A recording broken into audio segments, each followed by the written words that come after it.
Hello and welcome to episode 47 of the Paper Crane Yarns Knitting Podcast.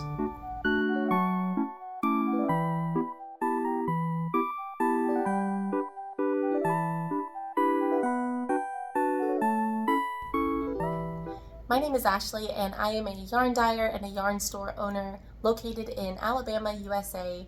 And this is a crafty podcast where I these days get into much more than just knitting. So I do have plenty of knitting to share with you. I have some spinning, some cross stitch, and some sewing to share also. So yeah, it's been a couple of months, so of course I've got plenty here to show you. As you can see, I have 2 stacks of finished objects, including knitting and sewing and a couple of cross stitch pieces and several knitting whips to share with you, and some sewing plans and crafting plans in general as well. So I definitely have lots to share. Just quickly, you can probably hear it in my voice that I am recovering from being sick once again. So I'm sorry if my voice is a little bit tired sounding. I know that when I hear other people, when they sound like this, it almost makes my stomach churn a little bit. So I hope that's not too distracting for you. I will try to drink lots of water while I'm doing this so that I don't get too hoarse, but yeah. So the way I'm going to start out the video today is I'm going to put together all of my finished objects, and then we'll talk about works in progress, and then everything else will kind of just be at the end. So I'm going to try to work out chapters for this video as well. I've been on YouTube now for like, I think 4 plus years, and I've yet to figure out chapters. So hopefully for this video, I'll figure it out. So that way, if you want to skip a project or you want to come back to it later, you should be able to click below this video and scroll through the chapters. So hopefully I can figure that out. And then just one other note about what I'm wearing. This is not a recent finished object. I think I finished this maybe 2 years ago. This is my Rose cardigan by Andrew Mowry, and it's one of my favorite knits. I wear it all the time. Of course, it's still peak summertime here in Alabama, but today the high is like 77 degrees, which is 20 degrees cooler than yesterday. So I figured I would throw on a cardigan over what I'm wearing, and I'm going to try on all of my knits that I have to share and everything I've made, do a couple little wardrobe changes so you can kind of see the projects. So yeah, this is my Rose cardigan.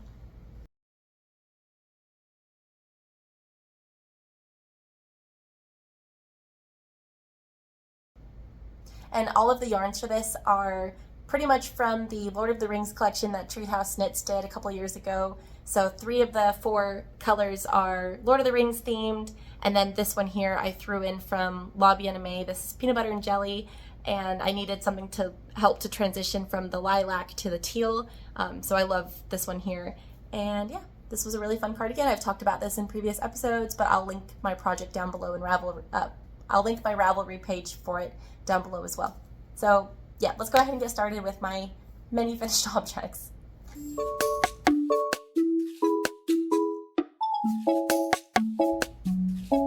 Okay, right on top, we'll start with something a little small. I have the world's cutest pair of socks. So this is the Nutcracker colorway from Tiny Human Knits, and it's absolutely adorable. These are self-striping. This is a self-striping yarn, and this is just a vanilla sock pattern. So I did 56 stitches, a little bit shorter of a leg. Yeah, they fit perfectly. I did a 2x2 rib here in the cuff. So for this sock set, I had a 50-gram skein and then a 20-gram mini of this really pretty beige color. So I didn't take the time to match the stripes because I just wanted to use up as much of the yarn as possible. And I pretty much did use all of the yarn, which was really great. So yeah, I'm very excited about this really cute pair of socks. I think I had one finished the last time I shared a video, and then I finished the second one promptly thereafter. So yep, they're just sitting around waiting for it to be cold so I can enjoy them, but they are beautiful. We all know that she is a yarn dyeing genius. So I'm very excited to have these done. And I have all of the yarn to make a striped pullover as well that will match these socks, so that will be in my upcoming plans. The next finished object is another project that I had been working on in the last episode. So Here is the follow-up on this one. This is the Tolsta Tank by Rebecca Clow. And I knitted it out of Knitting for Olive Pure Silk. There's 4 different colors here. So we've got this chocolatey brown, we've got the petrol navy blue kind of color, a really bright poppy red, and then more of like an icy blue. And I did 2-row stripes all the way up. And I did carry the yarn all the way up the project underneath the arm. So it is a little bit visible, but it doesn't impact the way that the tank top fits. So that's great. I think I mentioned last time, I was kind of experimenting, you know, it's not a wool, so it doesn't have the same kind of flexibility in the fiber and maybe the same kind of grippiness that wool has to kind of conceal the way that I carried it. So again, it was kind of experimental, which is why I made sure it was under my arm so that it would be less visible perhaps. And yeah, I think it worked out great. You can definitely see it on the inside where I carried it there, but it hangs really nicely and has no issue really with that. So I'm glad I ended up doing that. It saved me a lot of weaving in ends for sure, especially for this silk yarn. I did make the size, I think I made the size 2 for this project, and unfortunately I don't love the fit. So I love the fit up here. I did the square neck version of this pattern, and I love the way that the neckline fits. I think the straps are the perfect size, but as I should have expected with the silk yarn, the body, the torso portion is just too big. So I think that the weight of it, even though it's relatively lightweight, when I wear it, the stretches pull, and that kind of creates some excess fabric. But just in general, it's just a little too loose around the abdomen. So the only way that I have liked styling this so far is tucked into some pants or some shorts, but something high-waisted, and just tucking it all the way in, because otherwise I don't think it's very flattering on me, or it's not something I feel good about wearing. So that's obviously a little unfortunate. And I feel like every summer shirt I have ever made, I have for some reason not loved it. Other than my Oolong Tank by Amy Shure, I knitted that one a couple years ago, and I do wear that one pretty frequently. And I think the reason being is that it is a wool yarn. I used a wool and yak blend, wool, yak, and silk blend for that one. And you know, wool is just so structured and forgiving and just all of those things, whereas silk, you know, once it stretches, there's really no way to go back. So if you guys have any tips for me for what I could do to maybe like the fit of this better, then please let me know. Otherwise, I'm just going to wear this tucked in, and I have plans to make the book club cardigan by Sari Nordlund in a really bright poppy red. And I'm thinking, at the very least, if I never wear this on its own, I will make the cardigan and I can wear it with this, and I think that will look great to have that poppy red. And then I'm not worried so much about the fit because I'm wearing it with something else that's oversized. So yeah, that's my plan. I will be doing that, and I think I'll enjoy it more, but as of right now, I don't love it. I think I'll pause the camera and try it on over the tank top I'm wearing, and we can see how it looks. Yeah, so as I mentioned, I do really like the way that the neckline sits, and I like the size of the armhole, but you can already see, because of the stripes, the way that the fabric is dipping down, and it's just hanging really loosely.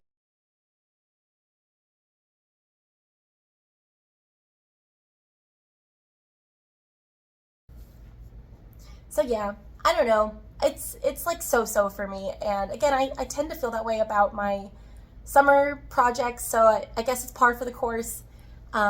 As much as I like the silk yarn, I don't think I would make another tank top out of it, just because it just didn't go well.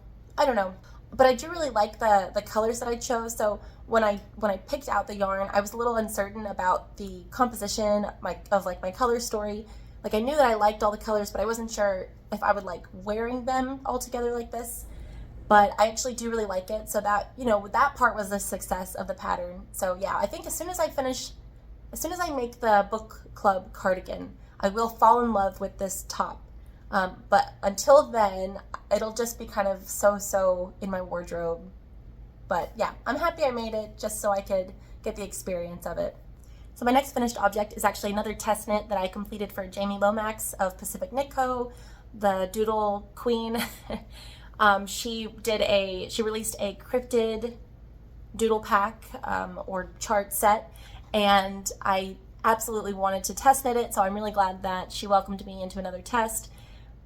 I knew right away what I wanted to make with the Cryptid doodles when I saw the Mothman chart.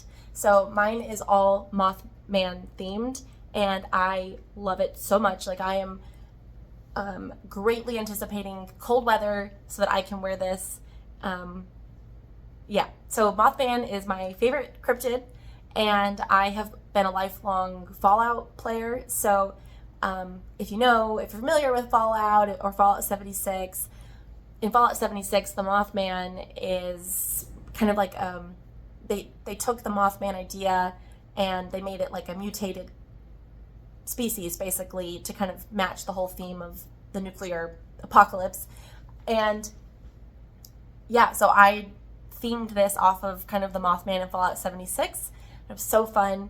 And my original plan was I was going to do all rows of the Mothman and have them each have different colors of eyes. So there is a Mothman in the game that has this bright red eyes. The bright red eyes, there are purple eyes, like kind of like this, brighter, of course, and then I think green. So I was going to do all of that, but then I really fell in love with the color palette that I came up with of this kind of deep sage green and the lighter sage green, the black and the poppy red. I just loved it so much that I didn't want to throw it off by adding in the additional colors. So I just kept this color story and I repeated the chart here and here.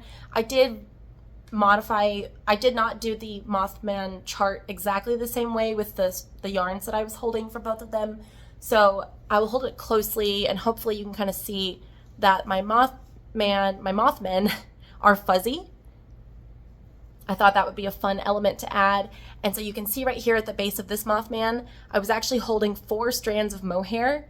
And so I had 2 strands of, I think I did 2 strands of black mohair, 1 strand of my woodfire clay, which is sort of that rosy color here, and a strand of silver. So I did that in the neck, or like in the collar part. And then when I got up to the head portion and the antenna, I dropped all of the mohair except the black, and I held that with like a black fingering weight yarn. So it's fuzzy there too. The ring light's probably dimming it a little bit, but yeah, I don't know. I just think it's awesome. The whole cowl is pretty fuzzy because I incorporated some silver and the rose, the like woodfire clay colorway here in the silver moon to give it a little bit of a glow. And so yeah, there's like lots of mohair. Up here for this Mothman, I didn't want to go through the trouble of the 4 strands of mohair the way that I did down here, because the way that I carried some stuff, it got like really complicated. So up here, I just did black and silver mohair, and so it looks just ever so slightly different, a little bit bolder here with the black yarns. But yeah, I love it so much, and I definitely plan on making more cryptid themed projects. I really would like to have done this as a yoke on a sweater, but yeah, I'm glad I did this. I may do this on a sweater as well later. I did just use a variety of yarns. So this deeper green that I just used for the ribbing and the accent here, that was a Goosey Fibers yarn that I got from, she had it like I think it was a 40% off spring cleaning sale or something like that. So I picked up 2 skeins of this on DK and I used it here. And then this sagey green, the lighter one, is Sadness Garn Pure Gint, which I carry here in my shop. So I used a ball of that in here. And then the black was Kelborn Woolen's Cricket, which is like a single ply Donegal tweed black yarn with, this one has like really dark gray navy neps. Can't see that too much in here because I did hold it with some of my hand-dyed mohair in my black tourmaline colorway. And then I had just some leftover other mohairs that I threw in. And then the moon, just random bits. That's the amazing thing about the doodles, is you don't really need much yarn and you can just use up scraps. And since I held everything double basically, I just used a variety of yarns. So that's how that went. And I actually think it's gonna look really amazing with this cardigan and over this navy blue tank top. I know I'm going to overheat very quickly because this is going to make me extremely warm, but I figured I'll try it on so you can see it.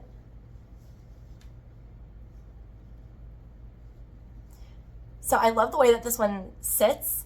I have only done the doodles on the infinity cowls that are like double-sided. So this is my first time doing the single-sided cowl, where of course you can see all of the floats on the inside and everything. But I knitted it in such a way to give it some structure so that it would be a little bit wider down at the bottom and a little bit narrower at the top, so that it would have more room here to kind of spread across my shoulders, and then taper up at the top so it didn't just flop over, so you could still see the Mothman.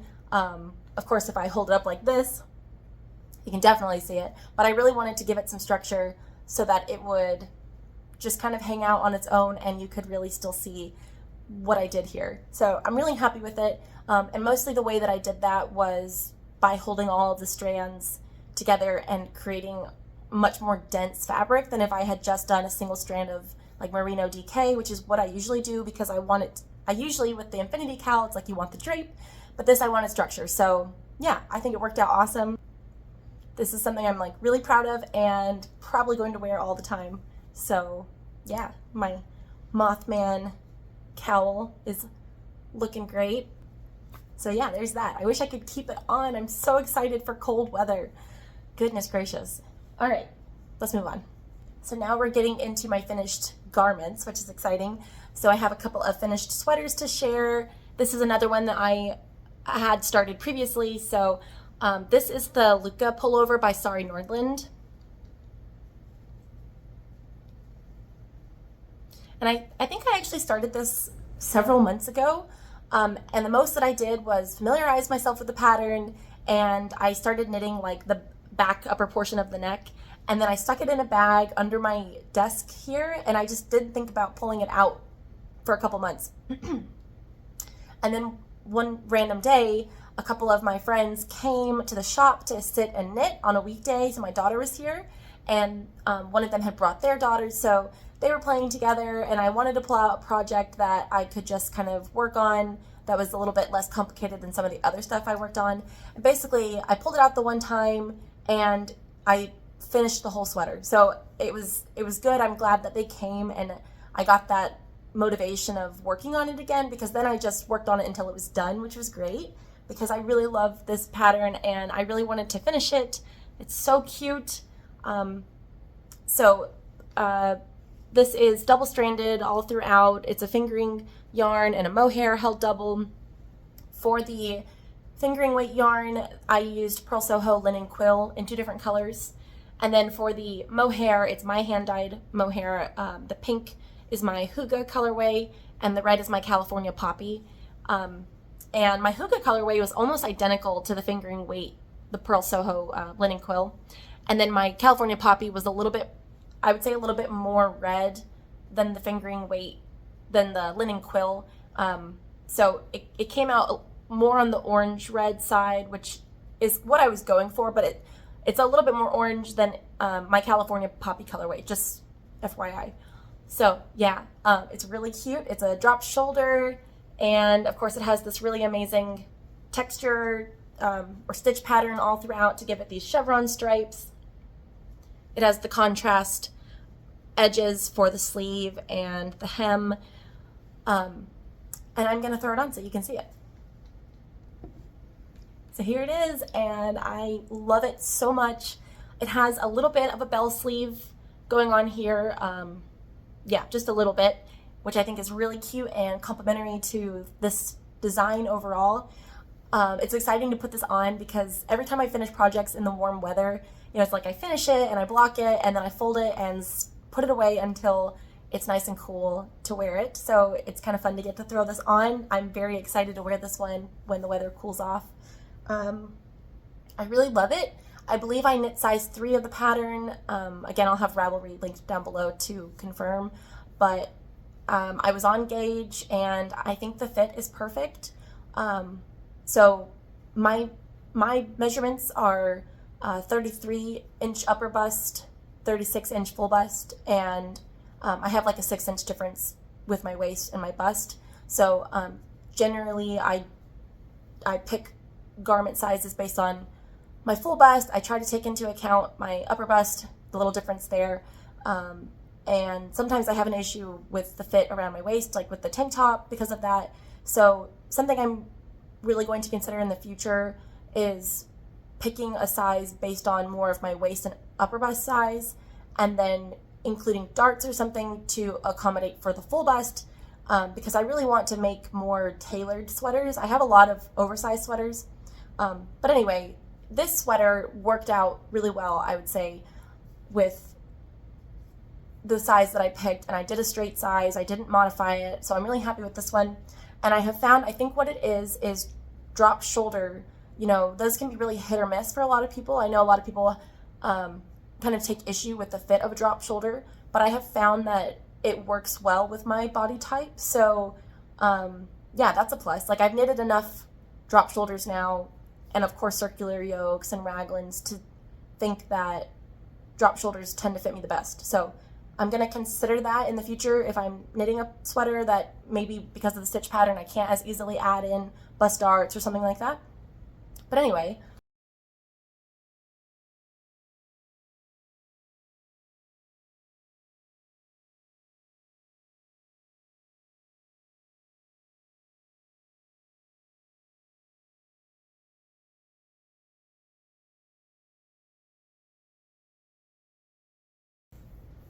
so that's kind of how the sweater is fitting. I think once I blocked it, it just became so drapey and lovely. It kind of felt a little bit stiff before. Of course, blocking works wonders, and it just gave this sweater the perfect amount of ease in all the right places. So it's nice and taut here at my bust, and then it hangs a little bit around my waist, and it's got like a really nice drape to it. It's just lovely. So I'm very excited about my pink and red sweater finally, and I want to wear it. So that's my Lykke Pullover, and I love how graphic it is. I failed to mention I've really been craving like a pink and red, really bold sweater. So yeah, I just love how graphic this one turned out. All right, here's the next one. I am so darn excited about this one. This one has given me a hard time. I definitely had a bit of an experience knitting this pullover. So this is the Unbearable Hoodie by Les Garçons, or Max the Knitter, Maxim Cyr. And I have knitted this previously. I knitted it a couple of years ago for my husband, and I'm a little grumpy with myself because I forgot to bring his with me to the shop today so I could show it with this one, and spoiler, my daughter's. But yeah, so I'll include a picture of the way that his looks, and pretty soon when it starts to cool off, we're gonna go get a family photo of the three of us wearing our hoodies. But anyway, we'll start with mine. So this is my Unbearable Hoodie, and I was working on this the last time we spoke. I remember I had just started the body after ripping out a bunch of the yoke because, okay, quick rundown of the process of this pullover for me. I started, of course, up here with this tealy blue alpaca yarn, Sadness Yarn alpaca, which I carry here in my shop as well. So I started up here, and I had this skein of white yarn that I got from the Alabama Fiber Festival last year from an Alabama farm. And so I love using farm yarn, especially for color work. It just works so well. So I had the one skein of this white, is that right? No, that farm yarn came from a Tennessee Fiber Festival that I did. It was farm yarn, but it wasn't that one. Anyway, so and then I had this skein of white farm yarn that I got from a farm in Tennessee, I think during one of the fiber festivals that I did a couple years ago. I believe it's the same white that I used in my husband's sweater, so we have like that little similar element there. And then this brown is from an Alabama farm, and I got two skeins of this. It's like a brown undyed DK weight farm yarn from a farm in Alabama. So the way that this sweater is designed, the idea is that the color of the bear carries down into the body of the sweater. As you can see here, it goes below sort of the bear face and below the flowers, and it's supposed to carry on in the body. But because I had only purchased two skeins, I think that's all they had when I bought it, I knew I could only use it for the color work, and I was going to use a different color for the body. So between the hand spun yarn that I had for the body that looked atrocious, and the teal for the flowers originally, it ghosted with the brown, like you couldn't see it, and it just looked silly. So I ripped out the flowers and redid them in pink. And then I started with the body. It looked terrible, so I ripped that out, and then I threw this thing in the bag and stuck it under my counter for like a month or two. Very, very grumpy about it because it, you know, I was very excited about the sweater. I was not happy that it wasn't going well, and I loved the yoke so much, you know. So long story short, I remember seeing a comment or two on my last video, and somebody suggested that I use a white yarn for the body. And thank you to whoever said that. I can't remember now who suggested it, but thank you so much, because that was the perfect solution. So I had this really wonderful Spanish yarn that I carry here in my shop from Wool Dreamers, and this is the Dehesa de Barrera yarn, just a nice cream color. I had a few skeins of it, and it matched. You know, white can be tricky to match because they are all so subtly different, but it was very close to this white here, and it's like a non-superwash just like the other ones, and I liked it. I thought it would work great, and it did. So yeah, long intense way of saying the sweater took me a few attempts to get it just right, but now I am just in love with it so much. So let me stand up quickly and I'll show you the way that it fits, and I'll show you the hood, and then we'll talk about my daughter's version.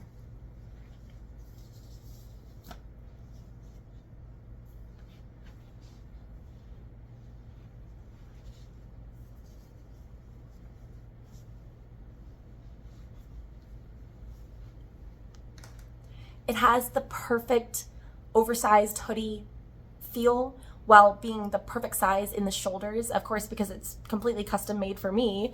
The sleeves are just right. It's like just long enough to go over my hands, and it's cozy. This wool is very plump and like squishy, and it's just so comfortable, and it's not necessarily cropped, but it comes right at my high hip, I would say. So yeah, it's like the perfect length for me, and I am just so happy with it. So this is size 1 of the pattern. I made my husband the size 2 several years ago, and when I tried his on, it was too big for me, so I felt confident just going down a size, and so I did the size 1 of this pattern. And there's the hood, and it's so cute, and it's warm, and I really like it a lot. This I did accidentally modify from the pattern, so I just knitted and did not really read the instructions, of course. I thought that I did, but I didn't notice the frequency of repeats for increases, and so I kind of did a little rapid increase down here at the base, and by the time I realized it, I still had time. I could go back, but I actually really liked this because, again, since I already made this hoodie for my husband and have tried it on, I know what elements that I liked and which ones I would change. And actually one of the things was I thought the hood was too narrow down here at the neck. I have a bit of a wider face. So yeah, I actually liked doing more of the rapid increase down here because that made the overall hood slightly wider earlier. And yeah, I think it's actually the perfect fit. So I'm glad that I modified it by accident. And then of course you do the decreases up here, and then eventually you just do a Kitchener stitch to graft this the square together to create the hood.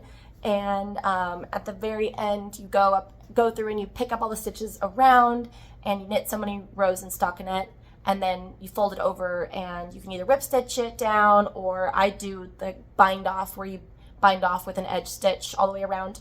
And so you have this nice little rolled stockinette detail, and so it looks nice and finished and polished. And yeah, it's just amazing. I'm so excited about this pullover.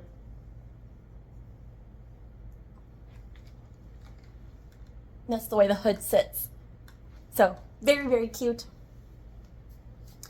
And then even better is my daughter's version. So this pattern, this is a separate pattern, of course, from the same designer. This one's called the Mini Unbearable Hoodie, and it comes in sizes 2 years old to like 12 years old or something, and then at that point you could probably move into the adult size pattern. So yeah, so now my daughter has her own version, and it is so precious. I love it so much. So this one took like a week to knit. You know, it was amazingly fast, mostly because I've already made this color work chart like 4 times. So I feel like I'm a pro at it. There's no surprises. It's identical to this. But hers is so cute. And of course, it's very tiny. This is the smallest size of the pattern. So the only thing I will say is I did not realize that the pattern goes from 2 years to 6 years is the next size. So there's no like 4-year-old size.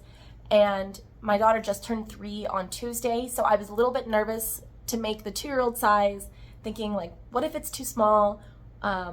Or what if it only lasts her a few months or something? I did take all of her measurements and I got gauged, so I knew that she would be within the pattern's measurements. But you know, color work can sometimes change things. Like even if externally it's correct, just the tautness of having all the extra strands can be a little bit, you know, a little bit more taut than just stockinette. So I was a little apprehensive, but I thought if it doesn't fit, I will make her the 6-year-old size and I will gift this to another little one at some point. But thankfully it does fit her. I do think it will only fit her for this season, and that's okay. I will make her another one in the future, and I will gift this one probably to somebody at some point. But isn't it so cute? The only thing that's kind of funny, and I'm not sure why, but her hood, it kind of like funnels up from the neck. So it's not like mine where it's like there's a yoke and then there's the hood. Hers like is this continuous bit of like a tube almost. And so when she wears the hood, it does kind of come up in like a little tube. And you know what it makes me think of? Do you guys remember, this is my millennial coming out real quick. I'm sure you guys, a lot of you will remember Vine, the app that was out. It was when I was in like high school, so 10 years ago or so. And there was this trend where people would get this, you would put like a mannequin head inside of a hoodie on top of your head and put the hood up, and it would make, I'll try to put it in like a picture, but it would make the neck really long and just very silly. And I always loved those videos because they were very funny. Well, that's what she looks like a little bit when she wears this, just a really cute version of that. So yeah, this is the 2-year-old size, and when she gets bigger, I will just make her the next size up. So this is Sadness Garn, Double Sunday. I had her pick out a color in my shop. She wanted pink, and so I showed her all of the pink DK weight yarns, and she picked this one, which I think is a nice kind of complement to mine here.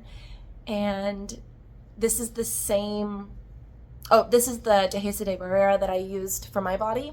So I just used that here, and I pretty much used all of it, which is great. And then this brown is the same farm yarn that I have here. So we've got some similar yarns here. Yeah, I'm just very happy with it. Construction for this one was actually pretty different compared to this one. This is a circular yoke, whereas this one is a raglan. So with the color work being on the body, it was a raglan shaping up here, and it fits her great, so I like that a lot. And then this version of the pattern included instructions for how to add a drawstring, and like I'm happy with mine, but I kind of wish that it would have included the instructions, or it was so simple. If I had done this one first, I would have had the knowledge of how to do it on mine. So I kind of wish that I would have added drawstrings to mine, but you know, whatever, no big deal. The drawstrings was super easy. It looks really nice. There's a little fluff from an end sticking out, but otherwise it looks great. And then I just did a little I-cord drawstring. So yeah, it's nice and it's functional. You know, not that she'll need it because it's already kind of small there, but yeah. And then there's another optional element in the pattern to do some bear ears on the hood. And I was planning on doing that, but since the sweater isn't going to fit her for very long, I figured I'll just wait and do that on the next one, which should last her much longer. So yeah, there's our bear sweaters. In the future, when my husband and I and my daughter, in the future when my little family wears our bear sweaters and takes a picture, I will share that, you know, in the future. But yeah, that's the completion of the bear sweater saga. I have done it. This has been on my brain for several years, so I'm glad to have finally accomplished it. Oh, if you did not notice, the bears do have tiny hats. So mine blends in a little bit more, but mine have these little blue hats, hers have little pink hats, and my husband, he has like honey colored hats. So yeah, just so cute. So now I can talk a little bit about some sewn finish objects if you are interested. I do have a little stack here, and I've got a blouse here that you can perhaps see. I guess I'll go ahead and start with the blouse, or I'll do the blouse last so I can try it on. That's a good idea. I'll start with this one. This one was just a fun little project. So this is a store-bought sweatshirt, but this is a quilt block that I made. It was the first sawtooth star quilt block I ever made, and I just kept it for a long time. Like, all the edges were raw, and it was just hanging up here in the shop because I knew I wanted to turn it into something at some point. I just wasn't sure what. And then I had the idea to put it on a sweatshirt. So I sewed it onto this beige colored sweatshirt.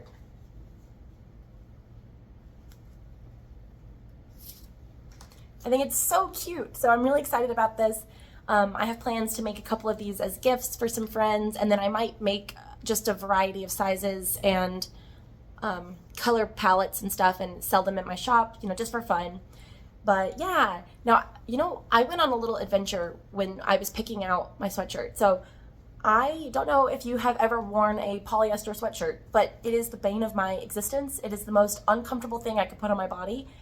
And I don't know when this started happening, but at some point, every sweatshirt manufacturer started to make their sweatshirts out of polyester. Rather than like the really nice cotton sweatshirts that I remember as a kid. I don't know when that happened because I typically don't buy sweatshirts, but it was impossible to find a 100% cotton sweatshirt. So even this one has like an 80-20 blend, 80 cotton, 20 polyester, which is disappointing. Yeah, so I don't know. Has anybody else had that experience? I feel like I went on quite a Google search rabbit hole trying to find a brand that makes 100% cotton sweatshirts, and I did find a few, but they were all like $70 or more, which is nuts. So yeah, has anybody encountered that? If you know of any good 100% cotton sweatshirts, please let me know. I might have to just get some cotton knit fabric or jersey or something and make my own sweatshirt. Yeah, so there's my little sweatshirt with the sawtooth star on it. I love it. I have two pairs of pants, and they're made from the same pattern because I am a repeat sewist / knitter. So these are the Apron pocket pants / shorts by Matchy Sewing Club. This is the shorts version of the pattern, and this is made out of some linen by Matchy. It has really nice pockets that are very functional, and they are so sturdy. They have a facing inside, so very, very nice. And of course, we've got the ruffle trim here around the pocket, and I just love this pattern so much. Unfortunately, as is often the case, I did make a size too big in the shorts. So I made the shorts before I made the pants so that I could just get an idea for the fit. I thought for sure that these would fit because I've also made the bow boxer shorts by Matchy, and I made the same size in these as I did in that. And those fit great. This was too big, so they're wearable, but they're a couple inches too big around the waist. It does have elastic, so that helps, but yeah, it does kind of slip. And even though I have these really nice sturdy pockets, the second I put anything with weight inside, it like pulls the shorts down. So yeah, I may modify this. I may take out the waistband and just put in a smaller length of elastic at some point, but they're wearable for now, so they're okay. And then after I made the shorts, I made the pants, and there's two versions of the pants. There's like a wide leg and more of a straight, narrow leg of the pattern. So I did more of the straight leg, and oh my goodness, they're so cute. I cannot wait to wear them in the fall. So my main fabric, well, both of the fabrics, again, are from Matchy. I think this one, it's like a really nice thick cotton with this embroidery. And it looks like Fabulism. It looks like the Fabulism fabric. I don't think it was Fabulism. I got it from Matchy. And then for the ruffle, I used their bull denim, which of course was a little bit trickier to make the ruffle because it's a stiffer fabric. So doing the, having to pull it, can't think of what that's called right now, but where you're making a ruffle, that was a little bit frustrating because my threads kept snapping because it was so thick, but it was really cute and it was the perfect color, so I figured it'd be worth it. And yeah, I love the way these fit. So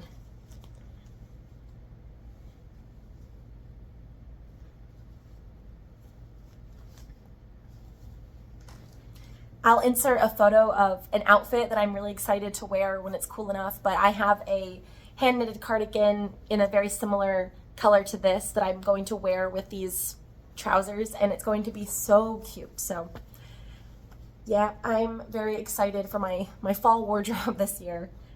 Oh, a little detail.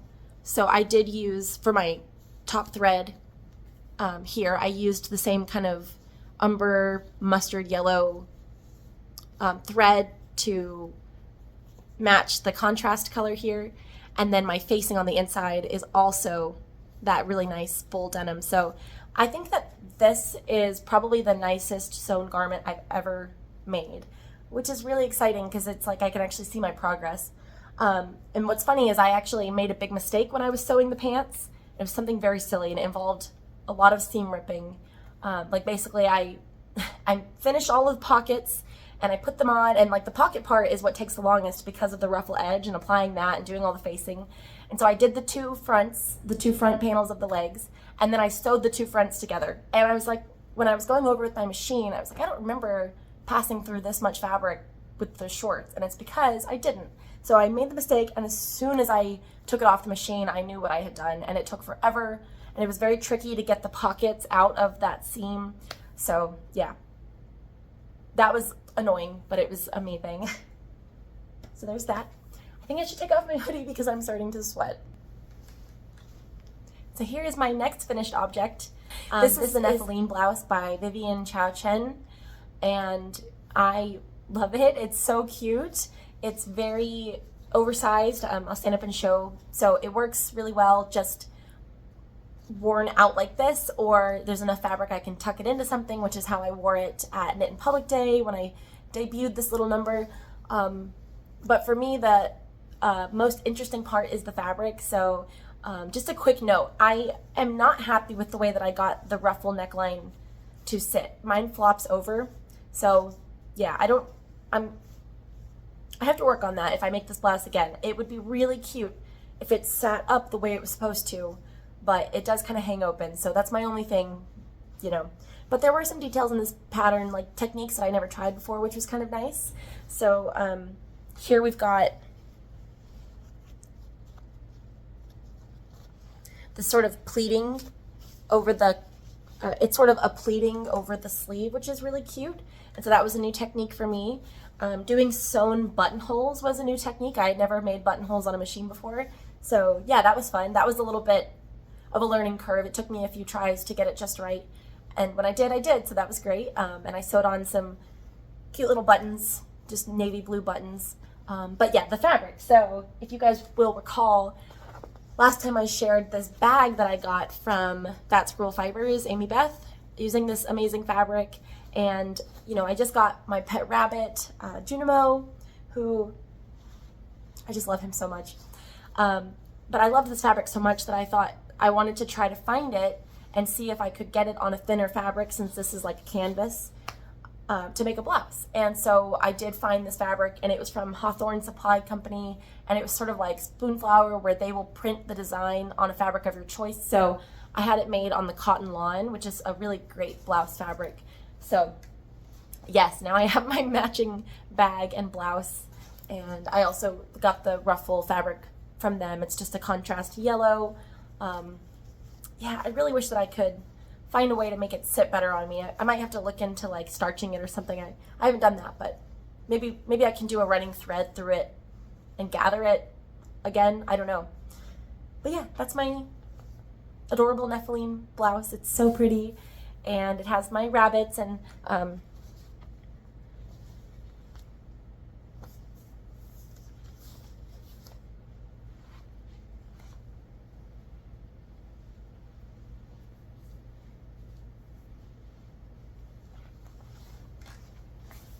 it's very cute and feels really good.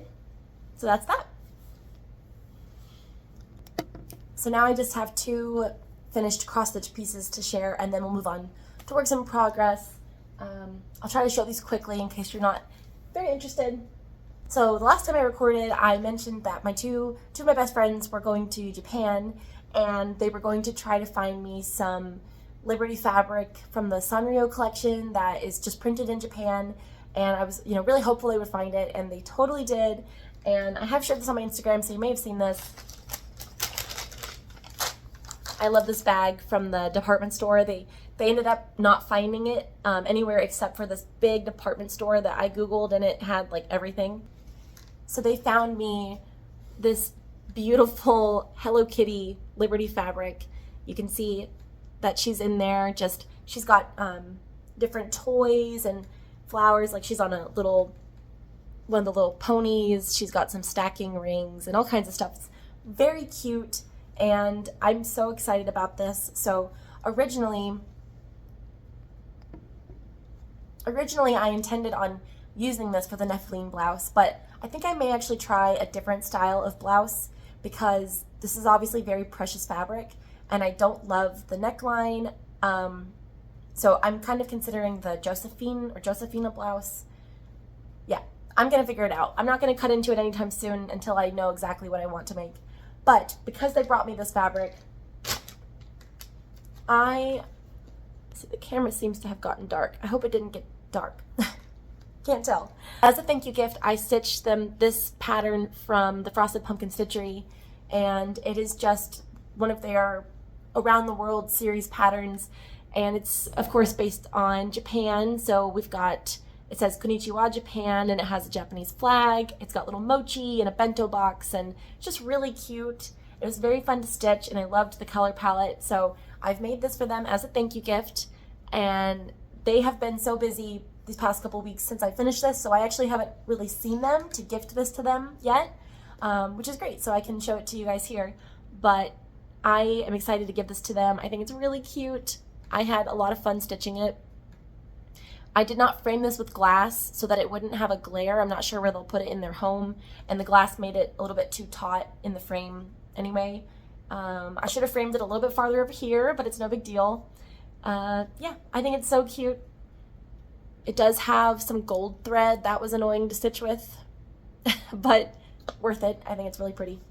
So yeah, that's my little cross-stitch piece that I made to give to them as a thank you for thinking of me when they were in Japan. And then I have one more finished cross-stitch, and there it goes. This is the Merry Autumn Pinkeep by Stacy Nash. So I started stitching this, I think last fall, or sometime around then, and I worked so much on it. I was really close to being done, so I just decided to pull it out and finish it with the thought process that I would love to have it done and displayed come fall, especially since, you know, I record a Vlogtober every year, and I'm excited to do that again this year. Yeah, very excited. So I thought it'd be fun to just add to my handmade autumn, like autumnal decor, and it's so fun to stitch. So yeah, I just finished this up, and I did frame it. You can see my little gothic chicken lady there feeding her chickens. We've got some white pumpkins in her house, and just very pretty and lovely. So I did use the called for threads. I think it was Weeks Dye Works. I changed the fabric, so I used a 36 count Bramble by Picture This Plus. Love that fabric. It's like a neutral with a bit of a pinky beige hue. And I did one strand over two for this project. And then I got a custom frame made by Art to Frames, and I did get the glare resistant glass, so yeah, it's doing okay. It's gonna look great when it's hanging up. It won't really pick up the glare. Obviously the ring light is especially bright and right here, but otherwise it's working great. So yeah, I'm really excited. I'm not usually like a gold frame kind of person. I like, you know, colorful frames, but I just knew for this particular pattern this would be the perfect frame, so I'm very happy with it. So there's that. It's so cute.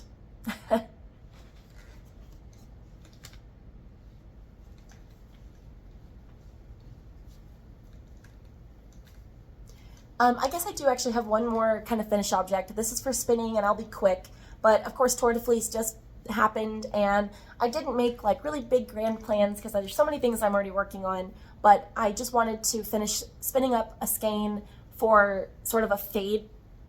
For my hand spun, I'm going to be making a shawl. I will probably be making the traveler shawl. That was my intention, but I may have to spin one more skein for that. But yeah, this was my Tour de Fleece spin. So this is some of my hand-dyed fiber, This one is merino and nylon. It's just what I had. It was one of the first braids I ever dyed, and I kept it, and I thought it would look cute with these two that I spun. These are both from Nest Fiber. So here's my fade plans. We'll start with this one over here. The middle one will kind of bring in some of the red and purple,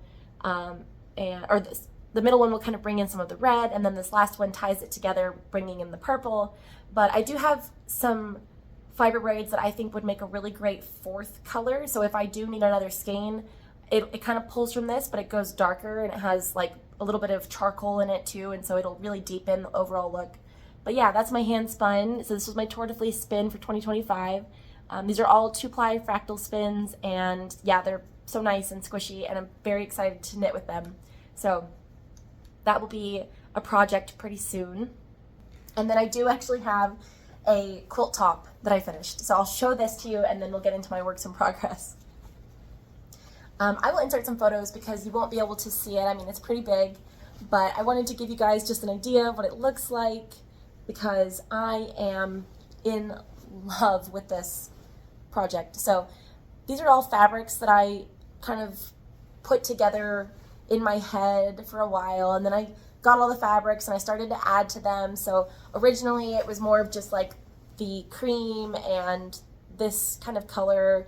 I had some purples in mind and stuff, but when I started to sew up the blocks, I realized I needed more colors and more contrast. So originally I was going to do all of the blocks with this cream background, but I decided to do a big mixture. So we've got this lavender, we've got a little bit more of a light like lilac background somewhere in here, this one, and then we've got like the caramel background. I did some pink, so lots of different colors there, but keeping all of them with the same kind of color story. And then I realized I needed to throw in some like brick red because that would be a great contrast. So again, I'll throw up some pictures, but I'll also kind of hold it up.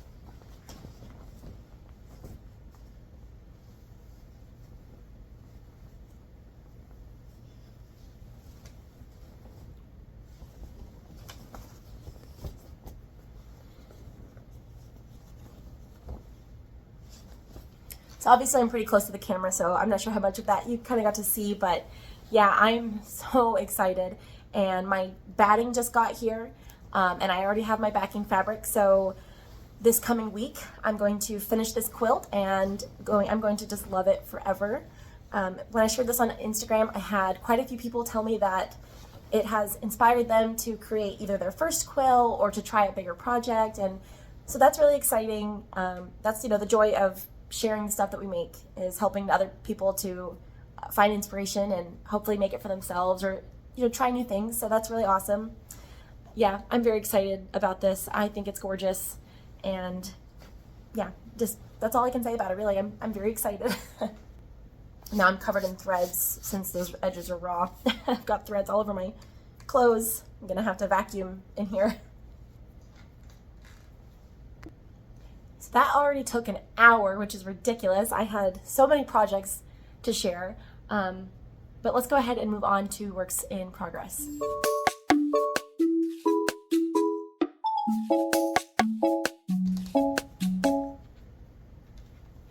I will start with one that I have shared previously. This one is taking me 10 years to knit. So I have it in this bag from Rose and the Wren. I love this beautiful bag and the color palette. It's so pretty. But inside is my Zoria Pullover, which is by Marzena Kołaczek, and it's so cute. Okay, good, it's back on the needles. I had taken it off the needles to try it on because I thought, oh, this looks like it's getting long enough. And then I tried it on, and it was far from long enough. So, and yeah, you can see it like this, but it is a V-neck, so it actually comes down farther in the front. So that's how far I am right now. But it is the most gorgeous sweater. It's worth all of the time that it's taking to make. It's actually an extremely easy pattern, but it just grows so slowly. Yeah, I don't know. It is going to be somewhat cropped so I can wear it over dresses. So I'm thinking, to get me remotivated on this project, I'm gonna go ahead and knit both of the sleeves, and then I'll have a better idea of how it fits and sits on me and what I want the rest of the body to look like. So plus that'll make, the sleeves are going to be so fast and easy compared to the body. Yeah, I'm going to go ahead and knit the sleeves. And by then it's like, okay, well now I just have a couple inches left of the body. And so then I should be able to speed through. You know, sometimes we have to do those things to kind of trick our brains into reigniting the process. So I have been working on this a lot, but it is still kind of just, it grows slowly. But this is knitted out of the Knitting for Olive Heavy Merino. So it's kind of like a DK or worsted yarn, worsted weight yarn. And it's a gorgeous, gorgeous pullover. I'm very excited to have this in my wardrobe. I love the color. I think it's putty. And it's either putty or marzipan. It should be in my project page. But I love the color. I love the extremely defined, you know, stitches. I love the V-neck. I love this designer. I just love making her patterns. They're very well written, very smart. And something that I love about her patterns is for every size, she has an individual PDF. So whatever size you pick, you download the PDF for that particular size and you can just knit straight from the pattern and you don't have to worry about, you know, highlighting which size you're making and stuff like that. So it makes the process really enjoyable and it's very intuitive. It's just some chart knitting right now. And that's really it. So I just need to keep going around and around, but yeah, so I'm going to go ahead and do the sleeves and then hopefully this one will be done sooner rather than later. So here's a project that I started a very long time ago and just haven't shared recently because I haven't really worked on it much. It's another one that's just slow growing, so I don't always pick it up. Yeah, and it's in a bag that I made and it's my favorite bag ever. So I keep this project in it because the colors match, but it's also motivating because I want to take the bag out and have it around me. This is Rebel 2 by Leslie Ann Robinson or Knit Graffiti. It is a 2-color brioche shawl and it is Star Wars themed. So my yarn choice isn't very Star Wars themed, but the design is like many of her patterns, which of course I love. So yeah, it's just a brioche shawl and it's stunning. It's really fun to knit, but it's the kind of project where I can't knit it so much with my daughter around, which is almost never, and she's almost always with me, so it's just not something I can work on very quickly, and that is okay. It's just going to be a long-term project. So this is the main color side, which I really, really love, and as much as I love my contrast color, the contrast side is, you can't really see it, so I will always wear it with this side out.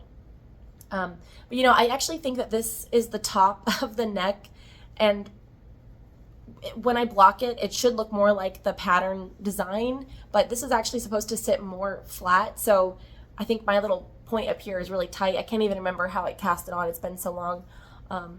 But yeah, just a little note. So I am doing all of the increases right now, and you can kind of see them in here, the pretty little details where you have all of the, I'm sorry, I keep dropping it. It's so springy. But you have all of the brioche increases. So there's going to be lots of beautiful details in this pattern, and I think it's going to be really cute. I'm hoping it'll look nice on me, especially with all the work that goes into it. Yeah. I actually did have the thought, I was like, this kind of looks like a triangular bandana shawl. If I wanted to, I could stop it right now and just wear it like this. But I am going to go ahead and make the full thing because brioche is so satisfying to knit, and I'm not in any hurry to get this done, so I will just be patient. I love all of the speckles in this yarn. So this main color is from Cat Sandwich Fibers. I think it's the pink pineapple colorway.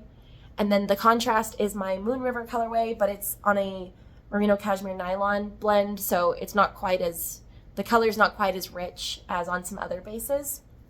It's also a seconds skein, so it's not quite the same as my Moon River always is. But anyway, those are my two colors, and that is my project there. I still have plenty of yarn, and it's just a 2 skein kind of project.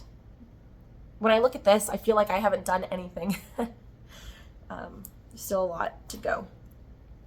So yeah, there's a lot of my favorite stitch markers in this bag, I just noticed. I need to take those out so I can use them for projects. But yeah, haven't shared that one in a while. So that's that one.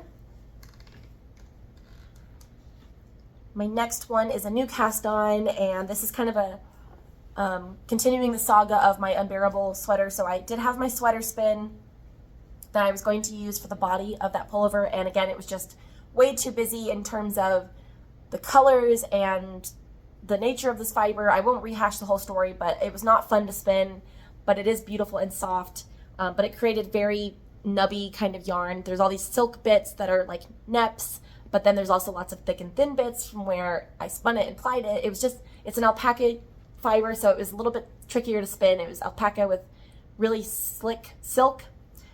So I realized it needed to be a standalone kind of yarn.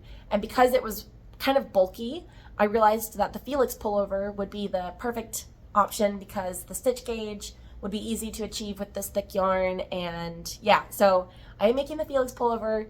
This is my 4th time making this pattern. I make it often, I guess like once a year basically, but it has all the pretty eyelet details that are gonna really open up when I block this. So that's up here. And I'm done with all of that. I'm just on the body, but I need to, oh, I just dropped a bunch of stitches. Need to pick those up real quick. So I'm feeling like I'm kind of running out of yarn.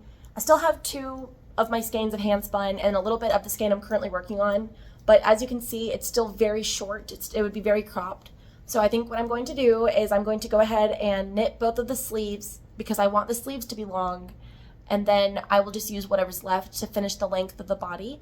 And that way, if it ends up a little bit cropped, it'll still look nice over like a dress or something. I tend to make these more cropped because they are a little bit boxy and oversized. So yeah, I'm gonna go ahead and knit both the sleeves, get those how I want them, and then I'll finish the body. But I am very excited because again, this is, you know, my own hand spun for a whole sweater, and it's extremely heavy. I've usually knit this pattern out of either a Brooklyn Tweed Shelter, which is very lofty and lightweight, or Istexlet Lopi, which is again like thick but very lightweight. And so this one will be much heavier, and I'm excited to see how it drapes. And I think when it blocks out, it's going to open a lot. So that's especially with it being alpaca and heavy. So I'm not in a huge hurry to finish the body because I know that I may block it after doing the sleeves and to see, you know, how it changes. I am getting gauge with the pattern, but again, I do think that the stitches are going to open up a lot. So yeah, I'm just excited about this. And this pattern knits up so quickly. It's like an instant gratification knit, which is almost kind of nice after such a long spin time it took me to make the sweater quantity. So it's kind of nice to have instant gratification after spending so long on spinning it. Yeah, but I think it's really pretty. I love that it has this overall pink look to it. It's got like a pinky beige color and then all of the hot pink neps, and occasionally there's like a bright orange or blue in there. So yeah, this is going to be so pretty, and it's going to feel very rewarding, but it's going to be so warm. So yeah, I have such a stockpile of incredibly warm sweaters, and where I live, if I want to wear all of my warm sweaters in the winter, I feel like I have to change 3 times a day on the 12 cold days a year that we get here. So that is my hand spun pullover. And here we have another repeat knit. So I was a test knitter for the Wioletta Cardigan from Vert and Rose earlier this year, I think, or yeah, at some point we did it. And I knew it's like one of my favorite sweaters I've ever made. It's a cardigan. I knew I wanted to make it again. So when I was vending at Nash Yarn Fest in March, I got a sweater quantity of this Modern Daily Knitter Jane yarn, which is a gorgeous yarn. It is. This is the cameo colorway. It's 75% Falkland wool, 25% Massam wool, made in England, DK weight, just really gorgeous. One of my favorite colors, and I love the feeling of this. It's like indescribable. So I knew I wanted to make another Wioletta, and I am largely done with this one. So unfortunately, I am at a point in the knitting where I can't hold it open all the way because I have all of the button band stitches on kind of short needles. So it's gonna look kind of scrunched up right there, but I have finished the body. So This is such a beautifully textured knit, and then all of the ribbing details are so pretty. So you've got a little bit of 2x2 rib, but then there's this like horizontal, almost like a lattice work that tucks these stitches in right in the middle, and it's so lovely. So I finished that, and now I'm working on the button band. So I finished all of the ribbing rows, but it has a scalloped button band like finish. So I've got to pull out my pattern and finish that.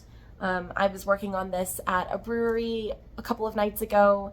We had, there's a group in Birmingham called the Beham Knit Club, and I went and joined them for one of their knit nights. And so I brought this to work on this easy 2x2 ribbing, but now I'm at the point where I have to follow the pattern again to make the scallops. So I will finish that within the next couple of days, and then the sleeves are so easy. It's basically just this stitch pattern and no decreases, and then you replicate the same kind of detail here on the hem on the sleeve cuff, and then that'll be done. So yeah, this one is so much fun to knit. I really love this pattern, and who knows, maybe in a year or two I'll make it in another color. So here I have a new cast on, but this is a kit that I purchased a while ago. This is the Happy Bunny kit from Barrett Wool Co., who's one of my favorite toy designers, and I love that they have kits in their own wool to make these. So I'm making this for my daughter, and I was working on it, you know, pretty gung-ho for a couple days, and then I just started on her sweater, and I haven't worked on this since. But here is the cute little bunny's head. I haven't woven in ends, but otherwise his head is basically done. I still have to embroider on the face details. We do have some eyes here, these little safety eyes, and these are the ones that came with the kit, and as cute as they look, they're kind of giving me trouble because they're not staying very well on the outside of the yarn, so I may have to do something to change them. Also, rabbit eyes are really big, so I may just put some bigger safety eyes in. We'll see. But yeah, there's this cute little head so far, and he's stuffed with llama fiber. Several years ago at Rhinebeck, I got like a big mixed bag of fiber from a farm, and it was super discounted, and I really love the way that toys feel when they're stuffed with wool instead of the polyfill, which I'll use polyfill, like my sardine up here, he's stuffed with polyfill, but I had this undyed llama that was like not enough to spin up to really make anything with, so I thought I would make this toy extra squishy and special. So there's llama fiber in here, and it's really nice, so soft. I love this yarn. It's like a worsted weight marled effect yarn, very cute. There's my llama fiber. This is the yarn for the rabbit's body. It's like the same size. And then he's of course going to have clothing, of course. So we've got this yarn for the clothing. I think this is like their peppermint twist colorway or something. So he'll have a little cardigan in this fun yarn. And yeah, that's that. So these work up so quickly, especially with this one being worsted weight. So I just need to get back to it and get it done. It's gonna be really cute. I love this little bunny. One of my favorite things to knit are toys, and I love the look of knitted toys. And right now, my daughter, again, she just turned 3 on Tuesday, so all of the knitted toys I make are for her. One of these days, I will have some for myself, but for now, she gets gifted all of my knitted toys. They're so fun to make. Okay, 2 more works in progress for knitting to share with you. So this is a new start. This is, this yarn is Summer Solstice by Juniper Moon Farm, and I got it from Taming of the U when I went and visited one day. That's another Alabama shop with whom I am organizing a yarn store crawl in September, which is next month. It's coming, I'm not even ready, but yeah, watch social media. We'll have a yarn crawl coming up next month.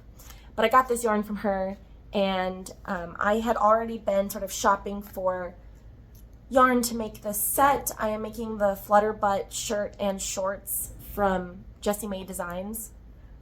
I wanted to make myself kind of like a nice, comfortable pajama set. I usually don't, you know, I'm not usually like a pajama person. I'm usually like a big t-shirt kind of person. But I thought it'd be really cute and comfortable to make myself a little knitted set of pajamas, and so yeah, that's what I'm making. I feel like it's going well. It knits up very quickly. It's a very open gauge, as you can see. It will be very comfortable to sleep in because it won't be hot. I'm a hot sleeper, so I'm looking forward to trying this out and seeing how it wears. But the fiber content is 48% linen, 24% cotton, 24% viscose, and 4% polyester. So it's very breathable, and especially at this gauge. So I think it's going to be very comfortable, and I like the way it feels. It's like stiff, but still drapey, and I know that, you know, as I wash it and wear it, it'll just get more cozy. And I love the color, so it's this pretty almost blue pink yarn with kind of charcoal gray and then some like purpley pink tweed to it. So very cute, very cozy. I'm in like an awkward stage right now where I've got the front here and the back here, and you know, at this point it almost looks too big, but I feel like every time you separate the front and back and you just have this fabric hanging open, it always looks like that. So we'll see how this goes, but I think it should work great. And I mean, it'll certainly fit. Even if it's too big, it'll be great for sleeping. So when I first casted this on, I thought, wow, I'm really flying through this pattern. But just like with the Unbearable hood, I misread something about the pattern, so I bound off the front stitches way too early. And I was like, wow, that's really short. I know you pick up a ruffled hem, but like, that's not going to cover anything. And of course, I reread the pattern and realized that I did it wrong, so I had to rip out what I did and then start again with the stockinette. So I'm almost done with just the stockinette here, and then there's a little bit of moderate shaping for the shoulder and then some bind off, and then I'll do the same thing to the back. And yeah, eventually I'll have the cute ruffled sleeves and hem. And then I thought that I bought enough yarn to make the shorts to go with it. I did change so I think the pattern calls for like a fingering weight. This is more of like a heavy sport. So I am getting gauge, but I don't know if I'll have enough yardage, so I might have to get some more, but eventually I will make the top and then the shorts to match. So I'm excited. I don't think I've done something quite like that before, so yeah, that's fun to work on. And yeah, so I got 4 balls of that yarn. I thought I would use 2 for the top and 2 for the shorts. We'll see. I will keep you guys updated. But it's in this bag, which is like my favorite thing ever. This is from Rose and the Wren. And it's kind of fun because on the day that I bought this yarn, the whole reason why I was even in that town where her shop is was I got invited by my friend to a tiger rescue where they have all kinds of animals that have always lived in captivity. It's sort of like their retirement home, and it's very interesting. But yeah, it's a rescue facility, and they did have a capybara there named Gretel, and we got to feed her. So we used tongs, and we gave her all kinds of grasses and all kinds of stuff, and she was so sweet. If you ever get the opportunity to pet or feed or hang out with a capybara, you should take it. But the day that I went and did that, when I got home that afternoon, this bag was waiting for me at my house. You know, I ordered it, and I think it was like just a couple days later, it just happened to get there on the same day. So I've got my capybara bag with my capybara yarn inside. Yeah, you know I love a theme. So there's that. And I have one more project I'm very excited about. So it's in this bag that I shared earlier. This is a new cast on. I started it like Friday. And it's a sweater plan that I've had for a very long time. So I'm finally making it happen. I had this big cone of my main color.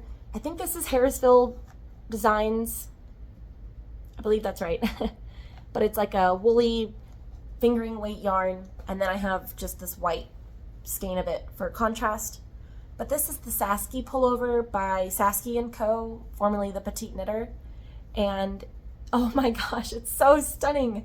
So it is a circular yoke pullover with moons, clouds, and then bunnies. And she named it and designed it. She designed it and named it after her rabbit, Saskie. So I'm calling this my Junimo pullover since I'm kind of dedicating it, I guess, to my rabbit. But it's so fun to knit. I love color work. This is my favorite style of knitting.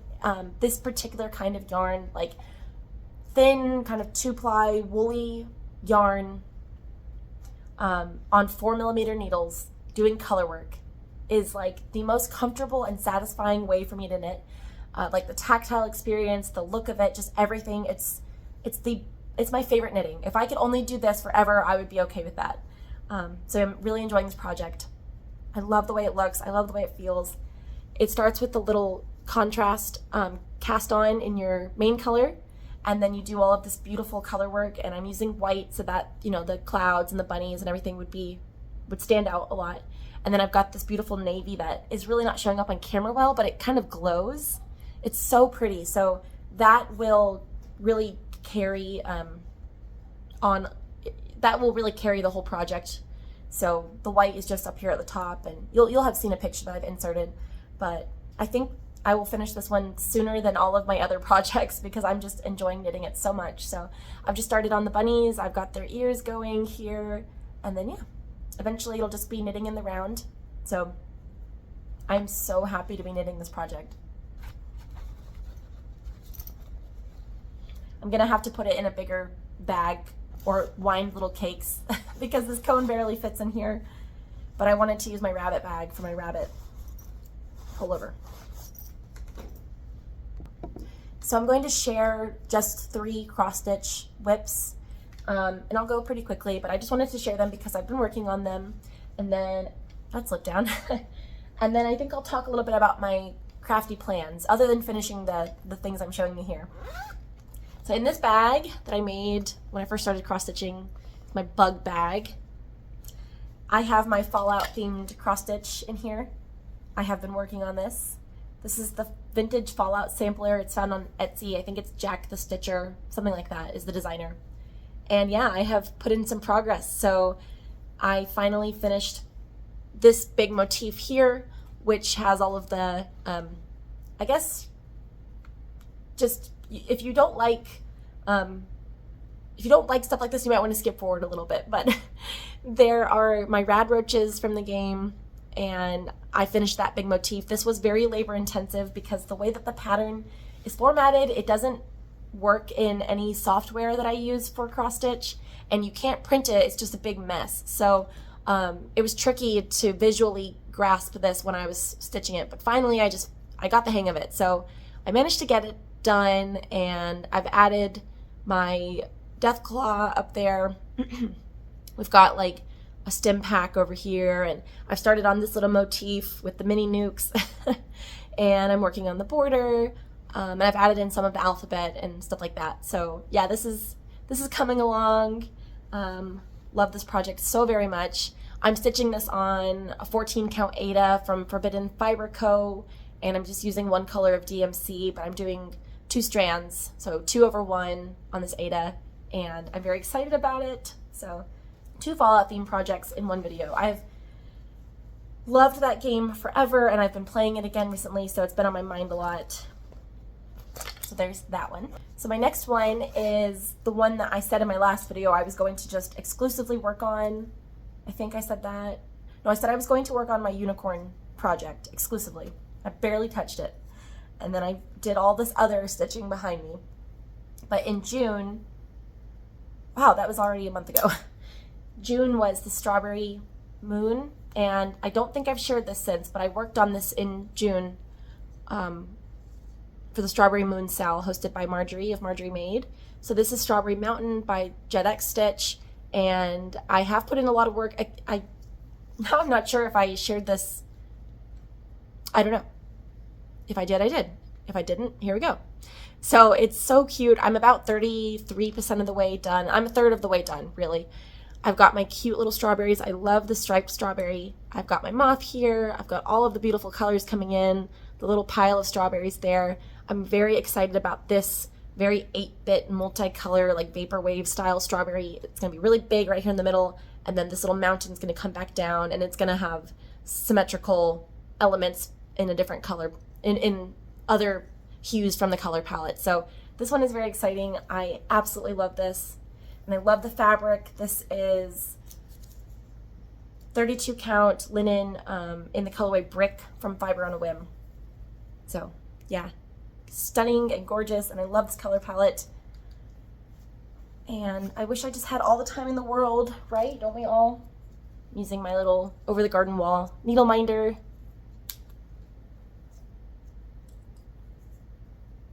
Pop that back on there. So yeah, there is my stitching for that for right now. A very cute bag. And then I have one new start. I attended Midsummer Stitch, which is like a virtual cross-stitching retreat hosted by Stephanie of Lindy Stitches. So I attended the retreat, not for very long because I was busy working that weekend, but I did get to go for the first part of the morning on Saturday, and I got to go for the shopping hall, which was really kind of why I bought the ticket, so I could get some of the exclusive stuff, including this insanely beautiful fiber. I got, this is Midsummer, it's 36 count, and it's by Stitch Me. It was an exclusive for the event, and it's just gorgeous. So I love my cut of it. It's perfect. So I did start one of the designs that I purchased. This is Verdant Reverie by Sprouting Lupin. I didn't get much of a start. I only had one day to really work on it so far, but I started on the border up at the top, and here's one of the ginkgo leaves, and it's gonna have a ginkgo border. It's like a bell pull, so it's gonna come down like into a point, and I'll put up a picture, but it'll have Luna moths, and it's just gonna be gorgeous, and I think really fun on this fabric. And then I also got this exclusive floss ring kind of set of moths, and so all of my flosses for this pattern are here, and of course it's very fitting and gorgeous, and I'm just very excited about this stitch. And it'll be kind of a quick stitch if I can just put the time into it, but I'm very excited. It's so beautiful, and I love everything about it. And once I finish that, since it's such a narrow, long piece, I'll still have a good bit of fabric left, so I can do maybe some of her other like smaller moth patterns or something, and have some complementary pieces around this, however I decide to finish it. And of course I have this cute little moth needle minder to match the project. So that is all the cross stitching that I will show you for now. And I think that's all of my active projects. So the rest of what I'm going to talk about for not too long, because this video is getting quite lengthy, I'm going to talk quickly about some plans. So we'll start with some talking about the cross stitch community. Cam the Stitcher and Bridget the Museum Stitcher and Marjorie, I think, has joined hosting this. They're hosting what they're calling Tomato August, and the idea is that you stitch up a tomato themed pattern. So this was one that I got at National Needlework Market this year. So this is Tomato Sampler by Plum Street Samplers, and if I have the time in these very busy next couple of months, I may go ahead and try to start this so I can work on a tomato project, and I'm very excited. I already have all the flosses and everything, so I need to get started. I'm really excited to work on this, but if I don't get started on that, and even if I do have another tomato themed project to get started on, but this will be sewing. So I may have shared them last video or the video before that, but I made a couple of ruby vests by Sid Graham, and I also shared this, I think, but I purchased the fabrics to make a few more. So I have these tomato fabrics. I'm planning on making another vest with the tomato fabric. It's a reversible vest, so if I want to, I can wear this side out. If I want to, I can wear this side out, you know, and they sew up really quickly. And yeah, so I've made so far the same version of the pattern twice.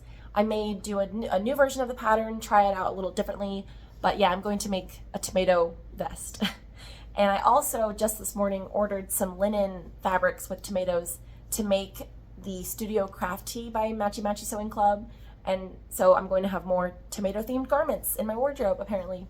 But yeah, so these are all of my Tomato August, hold please, Tomato August plans. So the two pullover projects that I plan on making this season as we approach the cold times, other than, again, finishing the things I'm already working on, I have plans to start what is it called? Oh goodness, it's a Marzena Kołaczek pattern.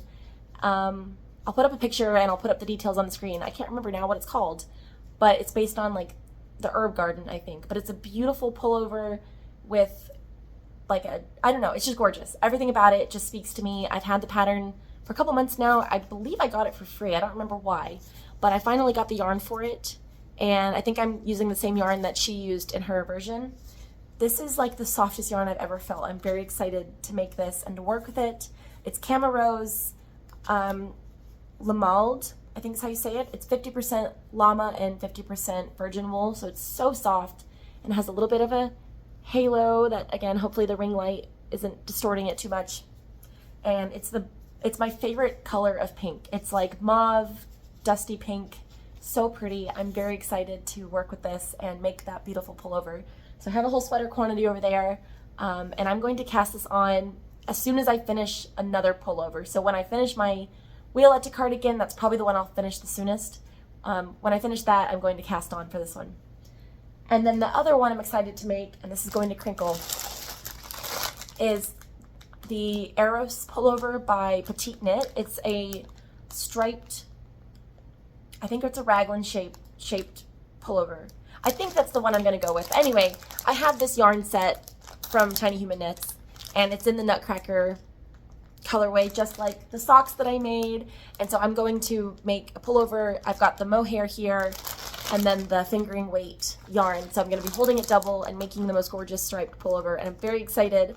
And yeah, I just know that I need to finish a couple other things before I start on this. But this has been sitting in my stash since probably the beginning of the year, I think. Maybe the fall last year. I don't know. So yeah, I'm excited to make this and to play with all these colors. And then for sewing, I have some fabrics to make a couple more pairs of the Apron pocket pants so that I can have those for the fall. And I'm going to make the Studio Craft tee that I mentioned with the fabrics that I got with the tomatoes. But then I also have a couple of these Liberty fabrics to make a couple of tops. So I'm not going to open this, but I've got two quantities in here. One to make probably a blouse, like a long sleeved blouse. So I've got this one here. It's absolutely stunning. And then I've got this one, which is really fun, and I'll probably make a tank top with that one. And so I got the bias tape of that fabric to help me finish a tank top. So I do have plans to make these, although this one is feeling a little bit more like spring and summer to me, so I may hold off. Although, actually, I could make it and wear it with this cardigan. But I may hold off until next spring to make this one into something. This one feels a little bit more transitional with fall and summer and spring. So I'll probably go ahead and make that one so I can wear it in the fall into something. I don't know. Yeah, I think I'll go ahead and wrap up all of my crafty stuff there. I know that there was a lot to share, and I tried to speak through it as quickly as possible. I'm sure I left some stuff out, and I'm sure I talked about some stuff for too much, but hopefully that was enjoyable. And I guess my hope is that you'll walk away from this feeling inspired for something in your crafty life, whether it's trying out a new skill or it's picking up an old project or playing with color or something. I hope that you'll feel inspired. That brings me so much delight. Like, if you're done with the craft, if you just want to move on after all the crafty stuff, then you may want to sign off here. I'm going to talk for just a minute, I guess, about what I have coming up with the shop and everything. But what I was going to say about, like, I hope you're inspired. I love owning a yarn shop because I feel like I get to see inspiration spark in so many people on a day-to-day basis. And then I get to see those projects come to fruition, or, you know, sometimes plans change, and that's fun too, to see people kind of create their thought process behind that. And I just feel so fortunate to be in a creative space almost every single day. My brain is constantly thinking about crafts and art and creating and all of that stuff. So it's really fun for me to share that with other people and for people to bring their stuff here and share that with me. So my goodness, do I love the crafty world. It's been so life-changing for me in just every way. So yeah, I'm sure a lot of you can relate to that. And, you know, even in moments where I know we all have it, where we feel a little bit less enthusiastic, or there's something in our life holding us back, whether it's emotional or personal, or it's like an actual constraint of our time. Sometimes, you know, we can't make things as much as we want to, or devote as much time as we want to, and that's hard. But, you know, hopefully you can still, during those times, appreciate it for what it is and what it has the potential to do for you and what it has. And, you know, you can, sometimes it takes some time, but it can come back in your life. So yeah, I know sometimes people tell me that they're experiencing like, well, I've got this circumstance that's preventing me from doing stuff and it's sad. And yeah, I know it happens, but yeah, hopefully me sharing today helps you to kind of get to experience that joy a little bit. I'm sorry I'm talking with my hands a lot. You know when you're sick for a little while and you start to get your energy back and suddenly it's like you feel like a rabbit and you could just run a race? That's what I'm starting to feel again, thankfully. So for the shop, some stuff that I have coming up, quite a few things. We're entering the season, you know. I know that like flock is already happening and just everything is right around the corner for the industry. So for me, we have Fiber Frenzy in September. That's going to be the soonest event. So that'll be on a Saturday. And I'll have all of this posted on my website in the next couple of days. And then I'll also send out a newsletter this coming week with this information. Of course, I'll talk about it on Instagram as the dates approach. But just for a quick rundown, Saturday, I think it's September 13th, my storefront will be closed, but we'll be like 20 or 25 minutes down the road vending at Fiber Frenzy, which is an event that the Birmingham Fiber Guild holds every year, and we always attend. So we'll be there with a couple of other really awesome vendors. So that'll be a fun event to come to. There will be demonstrations and classes and stuff like that, and then of course the vending. So that's an awesome event to come to. And then after that, we will have simultaneously, we'll have the Alabama Fall Yarn Crawl. This will be our first year doing this. So it's 5 shops total, and I'll share that again online when I have all of the stuff ready to share.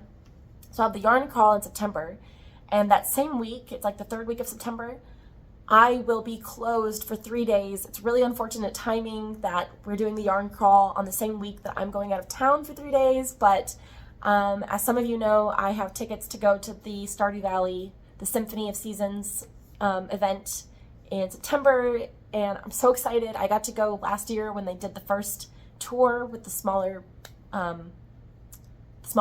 symphony, and I am so excited, so excited for the next show. So yeah, although I'm sad I'll be closed, I will not feel bad about it because I will be having the time of my life watching my favorite, just the composition, just all of it. I love it so much. So I'm planning a really fun outfit to go this year, and I know I'm gonna cry because I cried within 3 seconds the last time that I went and saw this. So I'm really looking forward to it, and it's gonna be a little getaway with my husband. We're not rushing the trip. It's gonna be like 2 nights away, just the 2 of us, which is really nice.